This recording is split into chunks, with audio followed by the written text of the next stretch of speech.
kesehatan. Seperti jika keluar rumah kita memakai masker dan menjaga jarak. Setelah melakukan aktivitas, sebaiknya kalian mencuci tangan kalian pakai sabun di air yang mengalir. Nah, sebelum Ibu lanjutkan pembelajaran hari ini, sebaiknya kita berdoa terlebih dahulu ya. Siapa yang bisa memimpin doa? Ya, coba Putra. Ya, sama-sama ya kita berdoa.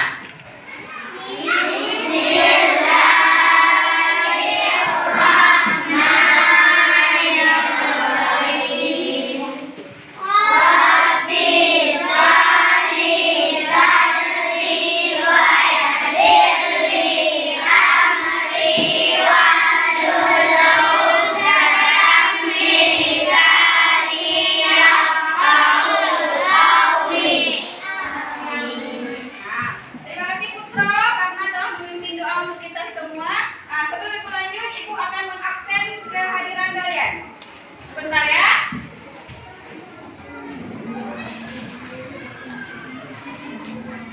Aska Fataya, Adamila, Rajulul. Udah, hadir semua ya hari ini? Iya. Nah, hari ini kita akan belajar tema berapa? Tema 5. Tentang pahlawanku, dan subtema 1 perjuangan para pahlawan. Adapun tujuan pembelajaran kita hari ini, yang pertama, setelah membaca teks Raja Punawarman, siswa mampu menjawab pertanyaan dengan benar. Yang kedua, setelah menjawab pertanyaan berdasarkan teks, siswa mampu menceritakan kembali cerita dengan menggunakan bahasa sendiri secara rinci. Yang ketiga, setelah mengamati gambar, siswa mampu mengidentifikasi peninggalan kerajaan di masa Hindu, Buddha, dan Islam serta pengaruh bagi wilayah setempat dengan benar. Nah, setelah kita melihat tujuan pembelajaran kita hari ini, Ibu mau menampilkan. Nah, ini adalah beberapa contoh sikap dari kepahlawanan.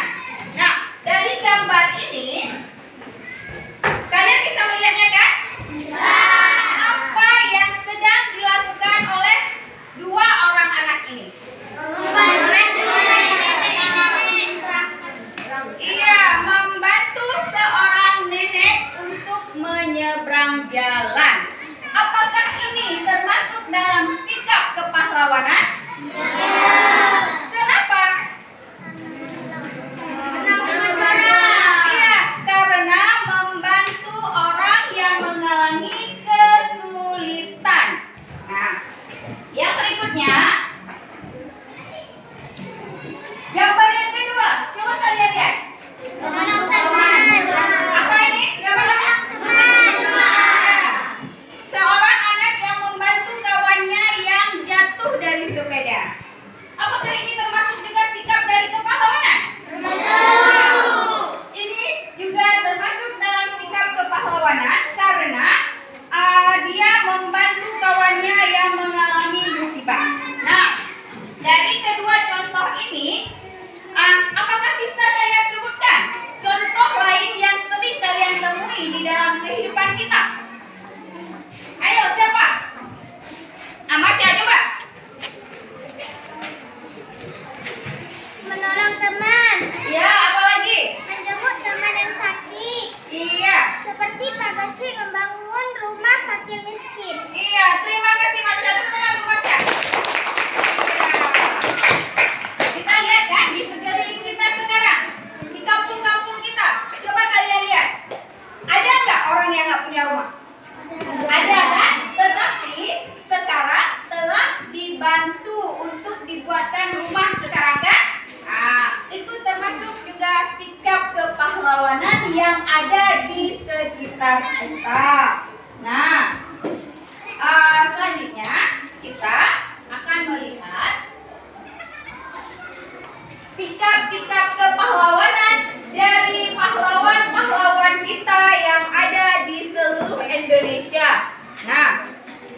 Tapi kita hari ini akan membahas tentang Raja Punawarman. Nah, Raja Punawarman adalah raja masa lalu yang memerintah di kerajaan masa Hindu, Buddha, dan Islam. Nah, untuk di Aceh ya, di Aceh kita beragama apa?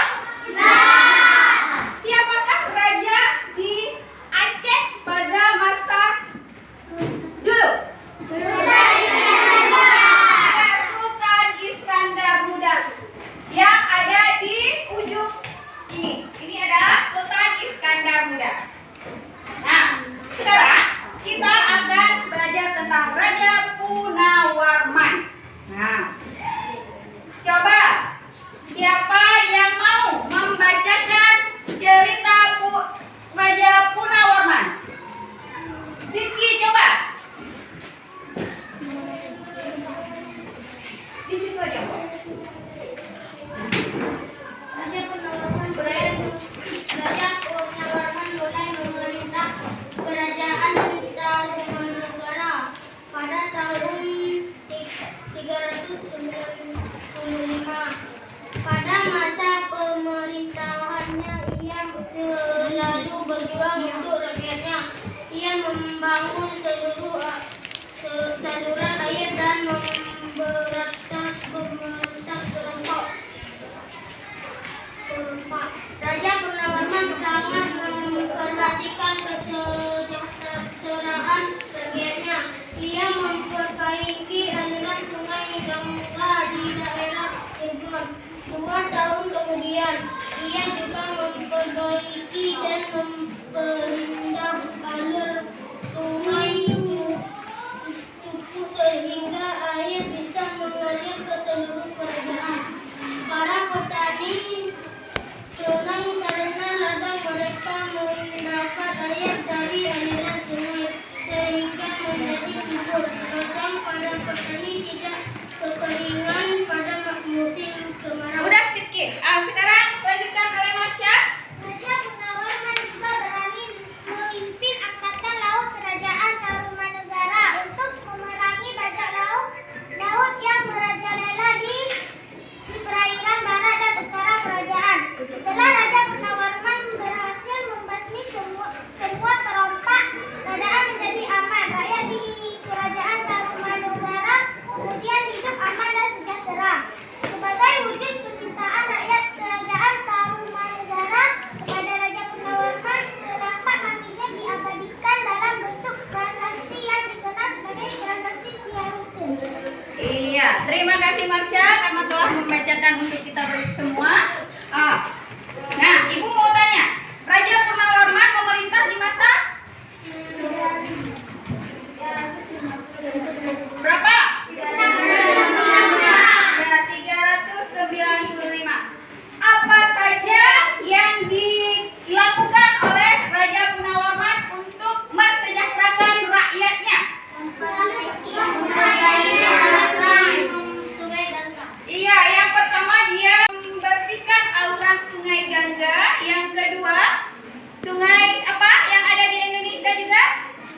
Yang ada di Jawa Barat? Iya, Sungai Cupu ya. Sungai Cupu yang ada di Jawa Barat. Dan dia satu lagi yang bisa membuat rakyatnya tentram, aman, damai. Apa yang dilakukan oleh Raja Punawarman? Siapa yang bisa?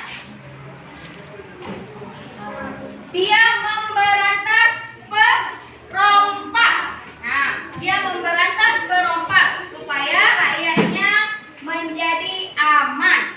Tadi kalian telah membaca teks cerita masalah Raja Punawarman. Sekarang, Ibu akan menampilkan kisah Raja Punawarman. Coba kita nonton bersama-sama ya di video berikut ini. Nah, Raja Punawarman memerintah di masa kerajaan. Nah, inilah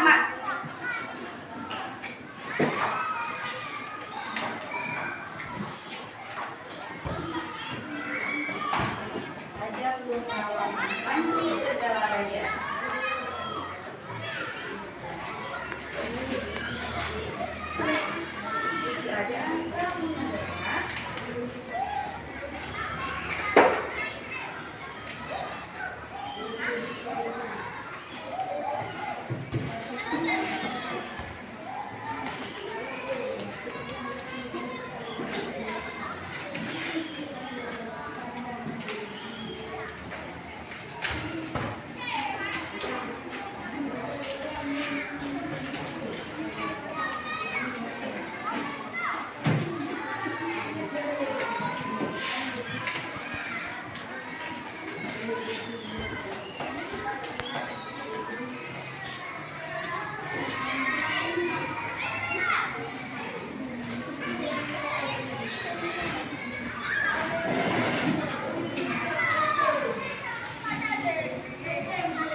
dengan jawabannya ya. Nah, ada yang telah selesai membuatnya? Ada. Ayo, siapa yang bisa maju ke depan untuk membacakan hasil kerjanya? Ayo, Putro, Rizky, ayo Rizky. Nilai-nilai perjuangan dan penanggalan para raja adalah saling bantu-membantu, berani dalam kebaikan. Iya, terima kasih. Tepuk tangan untuk Rizky. Nah, tadi kalian telah menonton video yang Ibu tayangkan. Nah, dari video tersebut, Ibu mau menanyakan apa saja peninggalan sejarah dari Raja Punawarman. Ayo siapa? Iya, siapa? Rizky. Coba Rizky ke depan.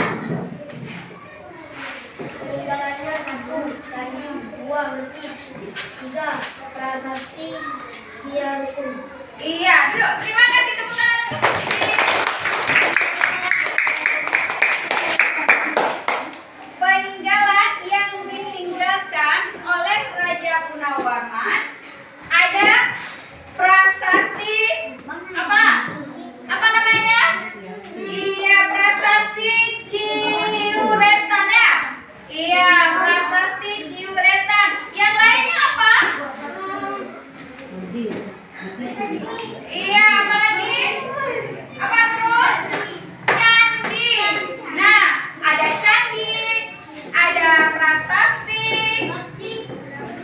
Iya, masjid itu peninggalan di masa kerajaan Islam. Ini kita belajar di masa kerajaan Hindu-Buddha dulu, karena Raja Punawarman memerintah di kerajaan masa Hindu-Buddha. Nah, dari inilah peninggalan yang ditinggalkan oleh Raja Punawarman sehingga kita sangat kagum sampai sekarang kita bisa menikmati atau melihat karya dari Raja Punawarman seperti candi yang ada di Pulau Jawa dan inilah Dayu pun sangat bangga melihat peninggalan tersebut. Nah, Dayut sampai terkagum-kagumnya pada Raja Punawarman dan dia di tepi kolam melihat pantulan dirinya sendiri di air. Nah, mengapa bisa terjadi pantulan di air, Mak? Nah, untuk lebih lanjutnya kita akan belajar tentang sifat-sifat cahaya. Nah, kita akan mempraktekkannya langsung ya. Iya, yang pertama cahaya merambat lurus. Bentar ya, bagikan bahan-bahannya.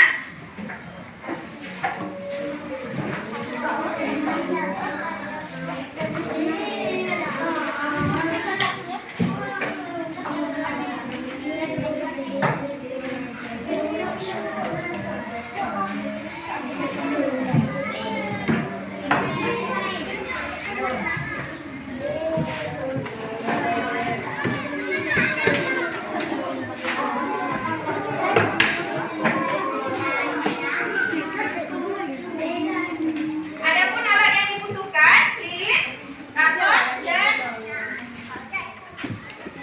korek apinya. Ayo kita nyalakan korek apinya dulu, menyalakan lilin.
Nah, dari percobaan ini, coba kalian lihat. Jangan kayak gitu.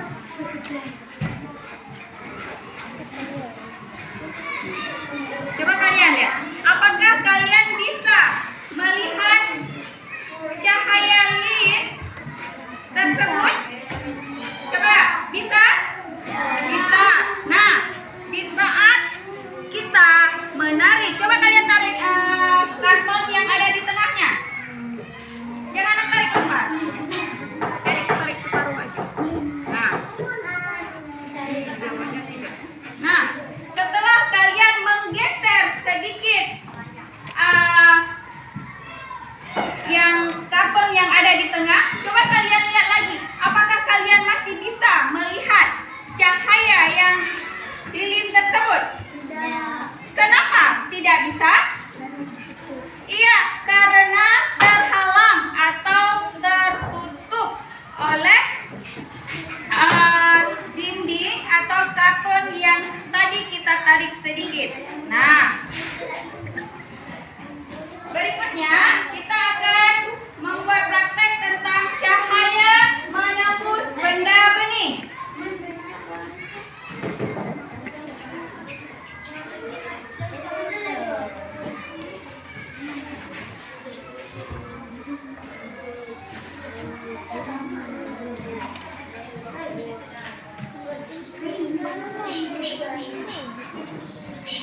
Nah, alat-alat yang dibutuhkan ada senter dan gelas. Nah, ibu bagikan untuk kalian. Coba kalian gunakan. Bagian. Coba anak-anak. Menembus benda bening. Nah, menembus benda bening. Nah, coba kalian lihat apa yang terjadi. Menembus. Apakah cahaya senter bisa kita lihat sampai ke dinding? Bisa. Nah,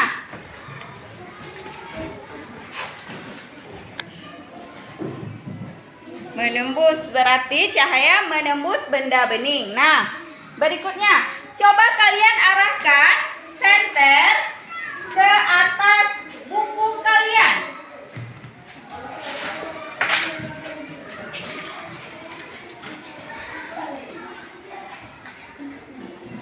Apakah cahaya tersebut masih bisa tembus? Tidak. Kenapa? Terhalang. Karena cahaya tidak bisa menembus benda padat. Dia hanya bisa menembus benda bening. Nah, yang ketiga, kita akan membuat praktek cahaya dapat dipantulkan. Nah, bahan yang diperlukan ada cermin, ada senter.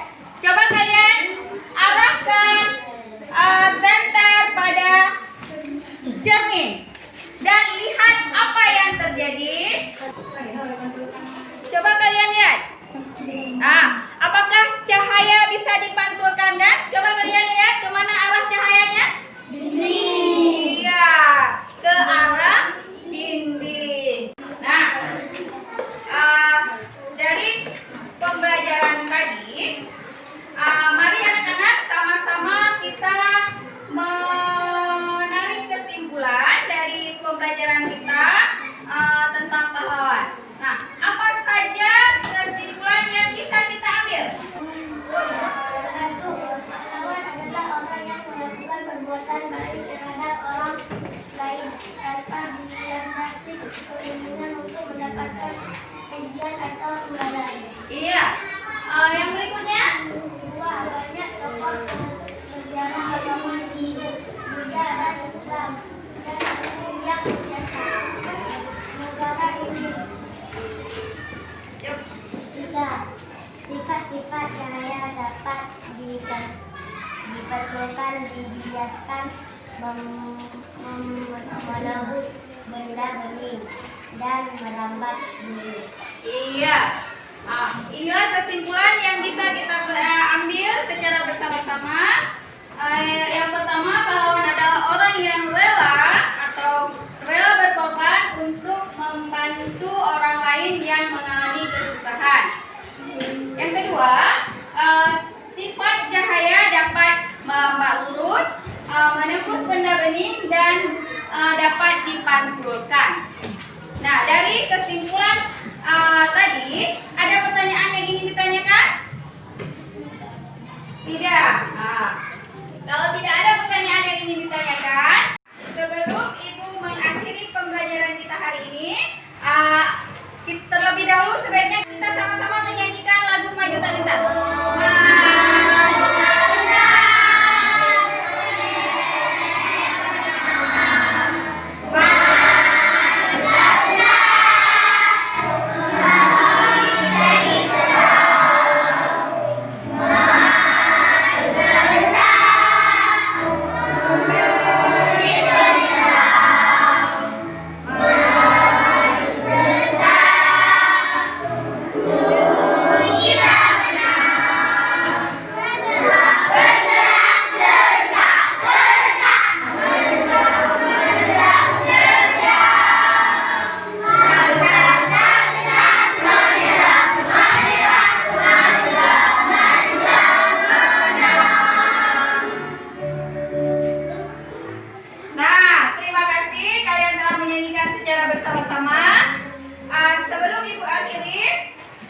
Satu lagi Ibu mau kita sama-sama membaca Al-Fatihah ya. Ayo sama-sama. Bismillah.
Tetap giat belajar di rumah, dan jangan lupa setelah melakukan aktivitas kita sering-sering mencuci tangan ya. Nah, untuk pembelajaran hari ini Ibu akhiri. Assalamualaikum warahmatullahi wabarakatuh.